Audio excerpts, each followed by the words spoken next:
ஓம் சாந்தி 22/4/2024.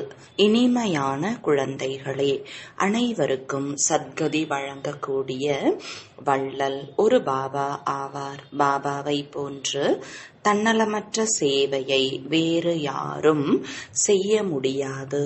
கேள்வி: புதிய உலகத்தை உருவாக்குவதில் பாபா எந்த ஒரு முயற்சி செய்ய வேண்டி இருக்கிறது? பதில்: ஒரே அடியாக அஜாமில் போன்ற பாவாத்மாக்களை மீண்டும் லக்ஷ்மி நாராயணரை போல பூஜிக்க தகுந்த தேவதையாக மாற்றுவதற்கான முயற்சியை பாபா செய்ய வேண்டி இருக்கிறது.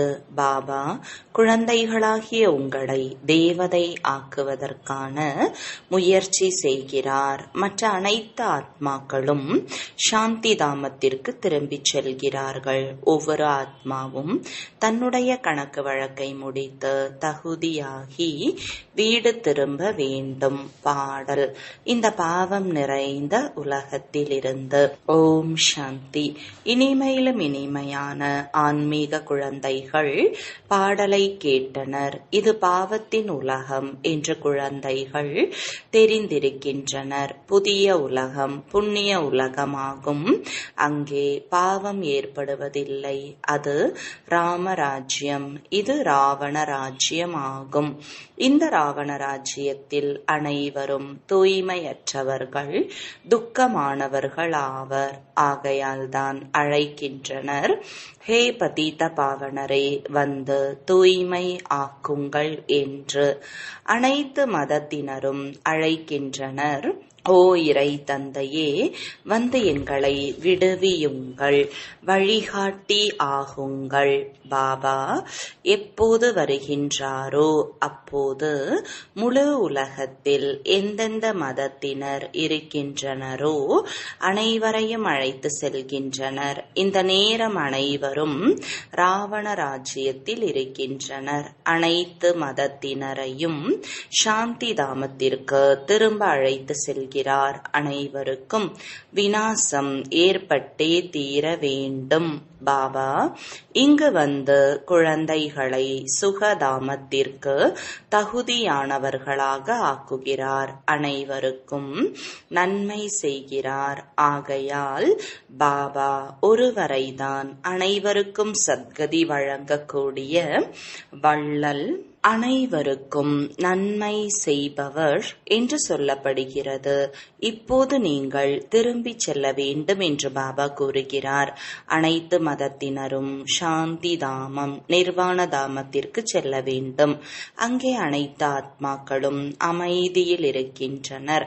படைப்பவராகிய எல்லையற்ற தந்தை வந்து அனைவருக்கும் முக்தி ஜீவன் முக்தியை கொடுக்கிறார். ஆகையால் அந்த ஒரு இறை தந்தையை தான் புகழ் பாட வேண்டும். அவரே வந்து அனைவருக்கும் நன்மை செய்கிறார். அவரை தான் நினைவு செய்ய வேண்டும். நான் தூரதேசி, பரம்தாமத்தில் வசிக்க கூடியவன் என்று பாபா அவரே புரிய வைக்கிறார். அனைத்திற்கும் முதலாக எந்த ஆதி சனாதன தேவி தேவதா தர்மம் இருந்ததோ அது இப்போது இல்லை. ஆகையால் தான் என்னை அழைக்கிறார்கள். நான் வந்து அனைத்து குழந்தைகளையும் திரும்ப அழைத்து செல்கிறேன். இப்போது இந்து என்று எந்த தர்மமும் கிடையாது. உண்மையானது தேவி தேவதா தர்மம் ஆகும். ஆனால் தூய்மை இல்லாத காரணத்தினால் தன்னை தேவதை என்று சொல்லிக் கொள்வதற்கு பதிலாக ஹிந்து என்று சொல்லிவிட்டனர். இந்து தர்மத்தை உருவாக்கக்கூடியவர் என்று யாரும் கிடையாது. கீதை தான் அனைத்து சாஸ்திரங்களுக்கும் தலையாயது. அது பகவானுடையது என்று பாடப்பட்டுள்ளது. பகவான் என்று ஒருவரை தான் சொல்லப்படுகிறது. இறை தந்தை கிருஷ்ணர் அல்லது லக்ஷ்மி நாராயணரை இறை தந்தை அல்லது பதீத பாவனன் என்று சொல்ல மாட்டார்கள். அவர்கள் ராஜா ராணி ஆவர். அவர்களை இப்படி யார் ஆக்கியது? பாபா. பாபா முதலில் புதிய உலகத்தை படைக்கிறார். அந்த உலகத்திற்கு இவர்கள் எஜமானர் ஆகிறார்கள். எப்படி ஆனார்கள்? இது மனிதர்கள் யாருக்கும் தெரியாது. பெரிய பெரிய லட்சாதிபதிகள் ஆலயங்களை கட்டுகின்றனர். இவர்கள் உலக ராஜ்யத்தை எப்படி அடைந்தார்கள், எப்படி எஜமானர் ஆனார்கள் என்று அவர்களிடம் கேட்க வேண்டும். ஒருபோதும் யாரும் இதற்கு பதில் கூற முடியாது. இவ்வளவு பலன் அடையும்படி அப்படி என்ன காரியம் செய்தார்கள்? இப்போது பாபா புரிய வைக்கிறார். நீங்கள் உங்களுடைய தர்மத்தையே மறந்து விட்டீர்கள். ஆதி சனாதன தேவி தேவதா தர்மத்தை பற்றி தெரியாத காரணத்தினால் அனைவரும் வேறு வேறு மதங்களுக்கு மாறிவிட்டார்கள். அவர்கள் மீண்டும் தன்னுடைய தர்மங்களுக்கு திரும்பி வருவார்கள். யார் ஆதி சனாதன தேவி தேவதா தர்மத்தை சார்ந்தவர்களோ அவர்கள் மீண்டும் தன்னுடைய தர்மத்திற்கே வந்து விடுவார்கள். கிறிஸ்தவ தர்மத்தவராக இருந்தால் கிறிஸ்தவ தர்மத்திற்கே வந்து விடுவார். இந்த ஆதி சனாதன தேவி தேவதா தர்மத்தின் நாற்று நடப்பட்டு கொண்டு இருக்கிறது. யார் யார் எந்தெந்த தர்மத்தை சார்ந்தவர்களோ அவர்கள் தன்னுடைய தர்மத்திற்கே வர வேண்டி இருக்கும். இது மரமாகும். இதனுடையது 3 கிளைகள். பிறகு அதிலிருந்து வளர்ச்சி அடைந்து கொண்டே போகிறது. வேறு யாரும் ஞானத்தை கொடுக்க முடியாது. நீங்கள் உங்களுடைய தர்மத்திற்கு வாருங்கள் என்று இப்போது பாபா கூறுகிறார். சிலர் நான் சந்நியாச தர்மத்திற்கு செல்கிறேன், ராமகிருஷ்ண பரமஹம்சரின் துறவரத்தை பின்பற்றுபவன் ஆவேன் என்று சொல்கின்றனர். அவர்கள் துறவர மார்க்கத்தை சார்ந்தவர்கள். நீங்கள் இல்லற மார்க்கத்தை சார்ந்தவர்கள் ஆவீர்கள். துறவர மார்க்கத்தில் இருப்பவர்கள் இல்லற மார்க்கத்தினரை பின்பற்றக்கூடியவர்களாக எப்படி ஆக முடியும்? நீங்கள் முதலில் இல்லற மார்க்கத்தில் தூய்மையாக இருந்தீர்கள். பிறகு ராவணன் மூலமாக நீங்கள் தூய்மையற்றவர் ஆகிவிட்டீர்கள். இந்த விஷயங்களை பாபா புரிய வைக்கிறார். நீங்கள் இல்லற மார்க்கத்தை சார்ந்தவர்கள். நீங்கள்தான் பக்தியும் செய்ய வேண்டும். பாபா வந்துதான் பக்தியின் பலனாக சத்கதியை கொடுக்கிறார். தர்மம்தான் சக்தி வாய்ந்தது என்று சொல்லப்படுகிறது. பாபா தர்மத்தை உருவாக்குகிறார். நீங்கள் முழு உலகத்தின் எஜமானன் ஆகின்றீர்கள். பாபாவிடமிருந்து உங்களுக்கு எவ்வளவு சக்தி கிடைக்கிறது? ஒரு சர்வசக்திவான் பாபாதான் வந்து அனைவருக்கும் சத்கதியை கொடுக்கிறார். வேறு யாரும் சத்கதியை கொடுக்கவும் முடியாது, சத்கதியை பெறவும் முடியாது. இங்கேதான் விருத்தி அடைந்து கொண்டே போகின்றனர். நான் வராமல் யாரும் திரும்பிச் செல்ல முடியாது. நான் அனைத்து தர்மங்களுக்கும் சேவகனாக இருக்கின்றேன். அனைவருக்கும் வந்து சத்கதி கொடுக்கின்றேன். சத்கதி என்று சத்யுகத்தை தான் சொல்லப்படுகிறது. சாந்தி தாமத்தில் முக்தி கிடைக்கும். ஆக அனைத்தையும் விட பெரியவர் யார்? பாபா கூறுகிறார், குழந்தைகளே, நீங்கள் அனைவரும் சகோதரர்கள் ஆவீர்கள். அனைவருக்கும் பாபாவிடமிருந்து ஆஸ்தி கிடைக்கிறது. அனைவரையும் அவரவர் பிரிவுகளுக்கு அனுப்புவதற்கு தகுதியாக்குகின்றேன். தகுதி ஆகவில்லை என்றால் தண்டனைகள் பெற வேண்டி இருக்கிறது. கணக்கு வழக்கை முடித்துவிட்டு திரும்பிச் செல்கின்றனர். அது சாந்தி தாமம் மற்றும் இது சுகதாமம் ஆகும். நான் வந்து புதிய உலகத்தை உருவாக்குகிறேன். இதில் உழைக்க வேண்டி இருக்கிறது என்று பாபா கூறுகிறார். ஒரே அடியாக அஜாமிளனை போன்ற பாவிகளை இப்படிப்பட்ட தேவி தேவதையாக ஆக்குகிறேன். எப்போது நீங்கள் வாம மார்க்கத்தில் சென்றீர்களோ அப்போது முதலாக ஏணிப்படியில் இறங்கிக் கொண்டே வந்துள்ளீர்கள். 84 பிறவிகளின் ஏணியே கீழே இறங்குவதற்காக தான் ஆகும். சதோ பிரதானத்திலிருந்து சதோ ரஜோ தமோ. இப்போது சங்கம யுகமாகும். நான் வருவதே ஒரு முறைதான் என்று பாபா கூறுகிறார். நான் இப்ராஹிம் புத்தரின் ஷரீரத்தில் வருவது இல்லை. நான் புருஷோத்தம சங்கம யுகத்தில் வருகிறேன். தந்தையை பின்பற்றுங்கள் என்று இப்போது சொல்லப்படுகிறது. அனைத்து ஆத்மாக்களும் என்னைத்தான் பின்பற்ற வேண்டும். என்னையே நினைவு செய்யுங்கள். அப்போது உங்கள் பாவம் யோக அக்னியில் பஸ்மமாகிவிடும். இது யோக அக்னி என்று கூறப்படுகிறது.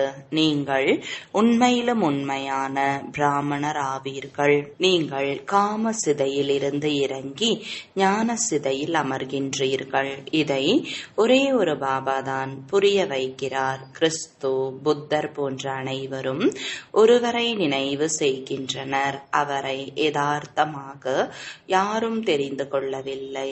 இப்போது நீங்கள் ஆஸ்திகராகி இருக்கின்றீர்கள். படைப்பவர் மற்றும் படைப்பை நீங்கள் தந்தை மூலமாக அறிந்துள்ளீர்கள். ரிஷி முனிகள் தெரியாது தெரியாது எங்களுக்கு தெரியாது என்று சொல்லிவிட்டனர். சொர்க்கம் சத்தியமான கண்டமாகும். துக்கத்தின் பெயரே இருக்காது. இங்கே எவ்வளவு துக்கம் இருக்கிறது. ஆயுளும் மிக குறைவு.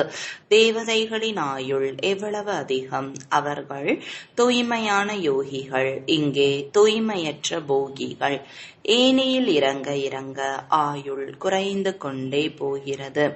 அகால மரணம் கூட ஏற்பட்டு கொண்டே இருக்கிறது. நீங்கள் 21 பிறவிகளுக்கு ஒருபோதும் நோய்வாய்ப்படாதவாறு பாபா உங்களை ஆக்குகிறார். ஆக அப்படிப்பட்ட பாபாவிடமிருந்து ஆஸ்தியை பெற வேண்டும். ஆத்மா எவ்வளவு புத்திசாலியாக ஆக வேண்டும். எந்த துக்கமும் இருக்காது. பாபா அப்படிப்பட்ட ஆஸ்தியை கொடுக்கிறார். உங்கள் அழுகை, கூக்குரல் எல்லாம் முடிந்து போய் விடுகிறது. அனைவரும் நடிகர்கள்தான். ஆத்மா ஒரு ஷரீரத்தை விட்டு இன்னொரு ஷரீரத்தை எடுக்கிறது. இது கூட நாடகம்தான். பாபா கர்மம், அகர்மம் மற்றும் விகர்மத்தின் நிலையை புரிய வைக்கிறார். பிரம்மாவின் பகல் மற்றும் இரவு என்று பாடப்பட்டுள்ளது. பிரம்மாவின் பகல் இரவுதான் பிராமணர்களின் இரவு பகலாகும். இப்போது உங்கள் பகல் ஏற்பட போகிறது. மகா சிவராத்திரி என்று சொல்கின்றனர். இப்போது பக்தியின் இரவு முடிந்து ஞானம் உதயமாகிறது.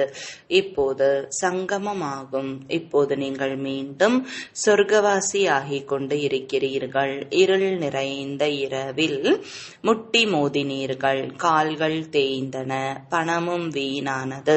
இப்போது பாபா கூறுகிறார், உங்களை சாந்தி தாமம் மற்றும் சுகதாமத்திற்கு அழைத்து செல்ல நான் வந்திருக்கிறேன். நீங்கள் சுகதாமத்தில் வசிப்பவர்களாக இருந்தீர்கள். 84 பிறவிகளுக்கு பின் துக்கதாமத்தில் வந்து விழுந்து விட்டீர்கள். பிறகு பாபா இந்த பழைய உலகத்துக்கு வாருங்கள் என்று அழைக்கின்றீர்கள். இது உங்களுடைய உலகம் அல்ல.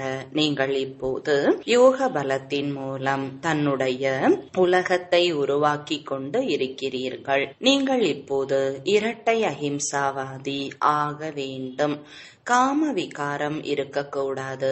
சண்டை சச்சரவு செய்யக்கூடாது. நான் ஒவ்வொரு 5000 வருடங்களுக்கு பிறகு வருகிறேன் என்று பாபா கூறுகிறார். இந்த கல்பம் 5000 வருடத்திற்கானது ஆகும். 1,00,000 வருடங்கள் கிடையாது. 1,00,000 வருடங்களாக இருந்தால் இங்கே மிகவும் மக்கள் தொகை இருக்கும். பொய் சொல்லிக் கொண்டே இருக்கின்றனர். ஆகையால் தான் பாபா கூறுகிறார், நான் கல்ப கல்பத்தில் வருகின்றேன். எனக்கும் நாடகத்தில் நடிப்பு இருக்கிறது. என்னுடைய பாகத்தை நடிக்காமல் நான் எதுவும் செய்ய முடியாது. நானும் நாடகத்தின் பந்தனத்தில் கட்டுப்பட்டு இருக்கிறேன். நேரம் முடியும் போது வருகிறேன். மன்மனாபவ. ஆனால் இதன் பொருள் யாருக்கும் தெரியாது.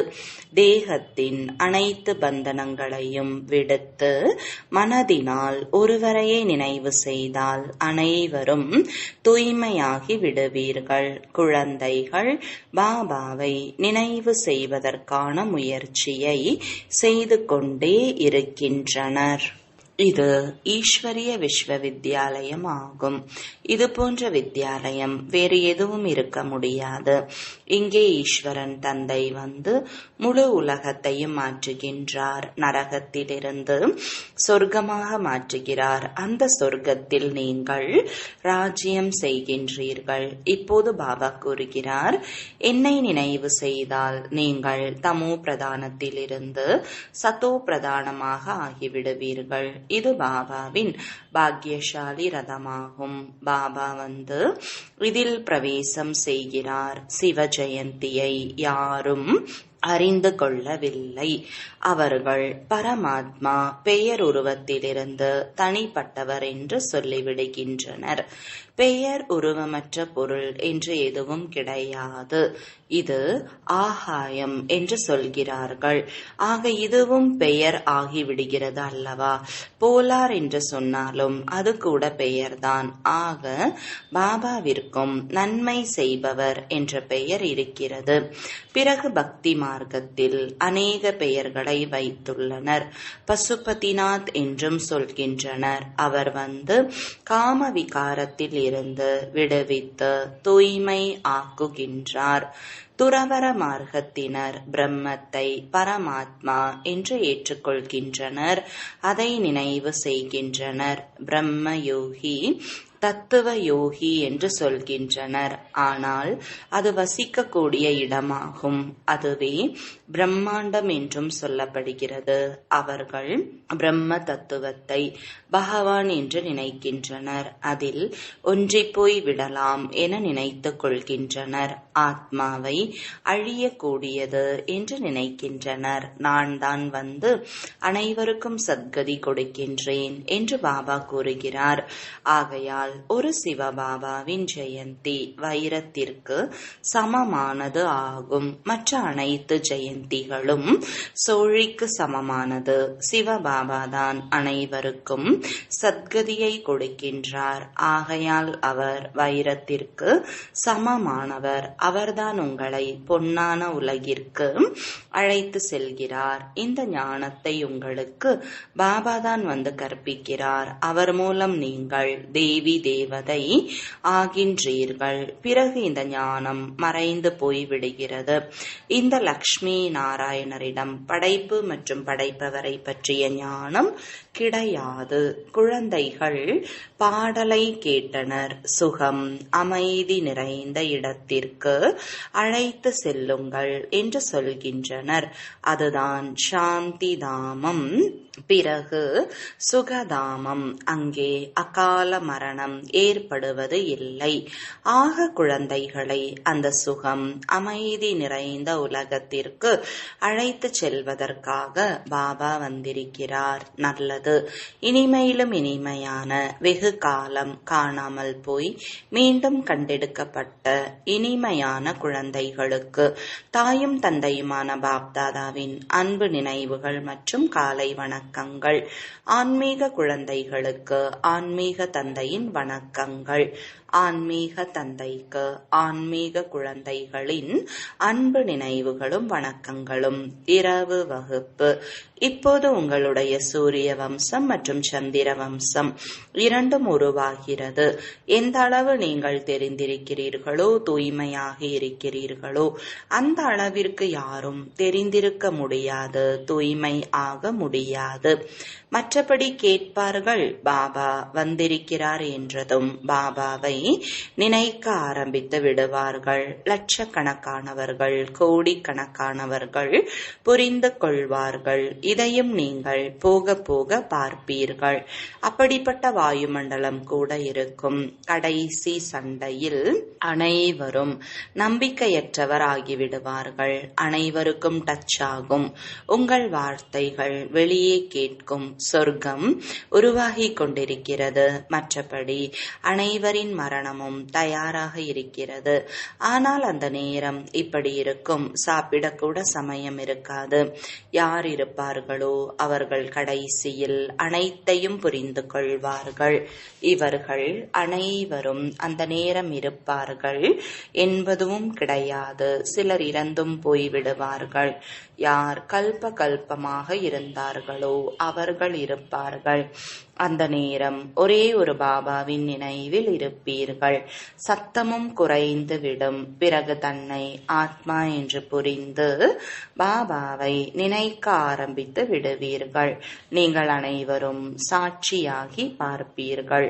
மிகவும் பயங்கரமான சம்பவங்கள் நடந்து கொண்டே இருக்கும். இப்போது அழிய போகிறது. உலகம் மாற வேண்டும் என்று அனைவருக்கும் தெரிந்துவிடும். எப்போது அணுகுண்டுகள் போடப்படுமோ அப்போது விநாசம் ஏற்படும் என்று புத்தி புரிந்து கொள்ளும். நாங்கள் குண்டுகளை ஏவ மாட்டோம் என்று உறுதி கொடுங்கள் என்று தங்களுக்குள் சொல்லிக் கொண்டே இருக்கிறார்கள். ஆனால் இந்த அனைத்து பொருட்களும் விநாசத்திற்காக தான் உருவாக்கப்பட்டுள்ளது. குழந்தைகளாகிய உங்களுக்கு மிகுந்த மகிழ்ச்சி இருக்க வேண்டும். புதிய உலகம் உருவாகி கொண்டிருக்கிறது என்று நீங்கள் தெரிந்திருக்கிறீர்கள். பாபாதான் புதிய உலகத்தை உருவாக்குவார் என்று புரிந்துள்ளீர்கள். அங்கே துக்கத்தின் பெயரே இருக்காது. அதன் பெயரே சொர்க்கமாகும். உங்களுக்கு எப்படி நம்பிக்கை உள்ளதோ அப்படியே போக போக பலருக்கும் ஏற்படும். யாருக்கு அனுபவம் வேண்டுமோ அவர்கள் போக போக மிகவும் பெறுவார்கள். கடைசி நேரத்தில் நினைவு யாத்திரையில் கூட அநேகர் இருப்பார்கள். இப்போது நேரம் இருக்கிறது. முழுமையான முயற்சி செய்யவில்லை என்றால் பதவி குறைந்துவிடும். முயற்சி செய்வதன் மூலம் பதவி கூட நல்லதாக கிடைக்கும். அந்த நேரம் உங்கள் நிலை கூட மிக நன்றாக இருக்கும். காட்சி கூட பார்ப்பார்கள். கல்ப கல்பமாக எப்படி விநாசமானதோ அப்படியே ஆகும். யாருக்கு நம்பிக்கை இருக்குமோ, சக்கரத்தின் ஞானம் இருக்குமோ அவர்கள் மகிழ்ச்சியில் இருப்பார்கள். நல்லது. ஆன்மீக குழந்தைகளுக்கு இரவு வணக்கங்கள். தாரணைக்கான முக்கிய சாரம். முதலாவது, இரட்டை அஹிம்சாவாதியாகி யோக பலத்தின் மூலம் இந்த நரகத்தை சொர்க்கமாக ஆக்க வேண்டும்.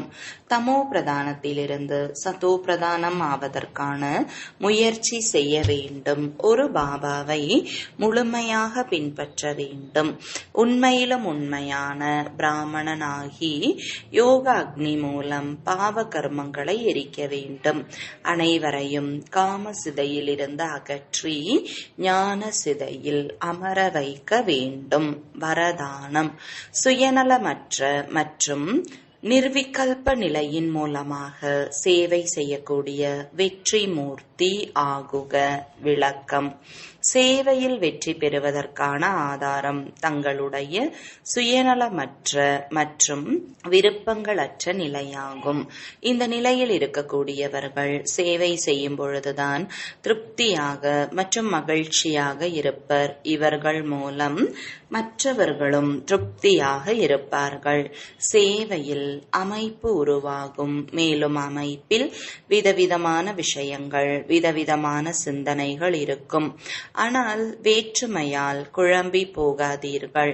யாருடையதை ஏற்றுக்கொள்வது, யாருடையதை ஏற்றுக்கொள்ளாமல் இருப்பது என யோசனை செய்யாதீர்கள். சுயநலமற்ற மற்றும் விருப்பங்களற்ற பாவனை மூலம் தீர்மானியுங்கள். அப்பொழுது யாருக்குமே வீணான எண்ணங்கள் வராது. மேலும் வெற்றியின் மூர்த்தி ஆகிவிடுவீர்கள். ஸ்லோகன். இப்போது சக்தியின் மூலமாக புத்தியை மாற்றுவதற்கான சேவையை ஆரம்பியுங்கள். ஓம் சாந்தி. முதலாவது, இரட்டை அஹிம்சாவாதியாகி யோக பலத்தின் மூலம் இந்த நரகத்தை சொர்க்கமாக ஆக்க வேண்டும். தமோ பிரதானத்திலிருந்து சதோ பிரதானம் ஆவதற்கான முயற்சி செய்ய வேண்டும். ஒரு பாபாவை முழுமையாக பின்பற்ற வேண்டும். உண்மையிலும் உண்மையான பிராமணனாகி யோக அக்னி மூலம் பாவ கர்மங்களை எரிக்க வேண்டும். அனைவரையும் காம சிதையில் இருந்து அகற்றி ஞான சிதையில் அமர வைக்க வேண்டும். வரதானம்: சுயநலமற்ற மற்றும் நிர்விகல்ப நிலையின் மூலமாக சேவை செய்யக்கூடிய வெற்றி மூர்த்தி ஆகுக. விளக்கம்: சேவையில் வெற்றி பெறுவதற்கான ஆதாரம் தங்களுடைய சுயநலமற்ற மற்றும் விருப்பங்களற்ற நிலையாகும். இந்த நிலையில் இருக்கக்கூடியவர்கள் சேவை செய்யும் பொழுதுதான் திருப்தியாக மற்றும் மகிழ்ச்சியாக இருப்பர். இவர்கள் மூலம் மற்றவர்களும் திருப்தியாக இருப்பார்கள். சேவையில் அமைப்பு உருவாகும். மேலும் அமைப்பில் விதவிதமான விஷயங்கள், விதவிதமான சிந்தனைகள் இருக்கும். ஆனால் வேற்றுமையால் குழம்பி போகாதீர்கள். யாருடையதை ஏற்றுக்கொள்வது, யாருடையதை ஏற்றுக்கொள்ளாமல் இருப்பது என யோசனை செய்யாதீர்கள். சுயநலமற்ற மற்றும் விருப்பங்களற்ற பாவனை மூலம் தீர்மானியுங்கள். அப்பொழுது யாருக்குமே வீணான எண்ணங்கள் வராது. மேலும் வெற்றியின் மூர்த்தி ஆகிவிடுவீர்கள். ஸ்லோகன்: இப்போது சக்தியின் மூலமாக புத்தியை மாற்றுவதற்கான சேவையை ஆரம்பியுங்கள். ஓம் சாந்தி. முதலாவது, இரட்டை அஹிம்சாவாதியாகி யோக பலத்தின் மூலம் இந்த நரகத்தை சொர்க்கமாக ஆக்க வேண்டும். தமோ பிரதானத்திலிருந்து சதோ பிரதானம் ஆவதற்கான முயற்சி செய்ய வேண்டும். ஒரு பாபாவை முழுமையாக பின்பற்ற வேண்டும். உண்மையிலும் உண்மையான பிராமணனாகி யோக அக்னி மூலம் பாவ கர்மங்களை எரிக்க வேண்டும். அனைவரையும் காம சிதையில் இருந்து அகற்றி ஞான சிதையில் அமர வைக்க வேண்டும். வரதானம்: சுயநலமற்ற மற்றும் நிர்விகல்ப நிலையின் மூலமாக சேவை செய்யக்கூடிய வெற்றி மூர்த்தி ஆகுக. விளக்கம்: சேவையில் வெற்றி பெறுவதற்கான ஆதாரம் தங்களுடைய சுயநலமற்ற மற்றும் விருப்பங்களற்ற நிலையாகும். இந்த நிலையில் இருக்கக்கூடியவர்கள் சேவை செய்யும் பொழுதுதான் திருப்தியாக மற்றும் மகிழ்ச்சியாக இருப்பர். இவர்கள் மூலம் மற்றவர்களும் திருப்தியாக இருப்பார்கள். சேவையில் அமைப்பு உருவாகும். மேலும் அமைப்பில் விதவிதமான விஷயங்கள், விதவிதமான சிந்தனைகள் இருக்கும். ஆனால் வேற்றுமையால் குழம்பி போகாதீர்கள். யாருடையதை ஏற்றுக்கொள்வது, யாருடையதை ஏற்றுக்கொள்ளாமல் இருப்பது என யோசனை செய்யாதீர்கள். சுயநலமற்ற மற்றும் விருப்பங்களற்ற பாவனை மூலம் தீர்மானியுங்கள். அப்பொழுது யாருக்குமே வீணான எண்ணங்கள் வராது. மேலும் வெற்றியின் மூர்த்தி ஆகிவிடுவீர்கள். ஸ்லோகன்: இப்போது சக்தியின் மூலமாக புத்தியை மாற்றுவதற்கான சேவையை ஆரம்பியுங்கள். ஓம் சாந்தி.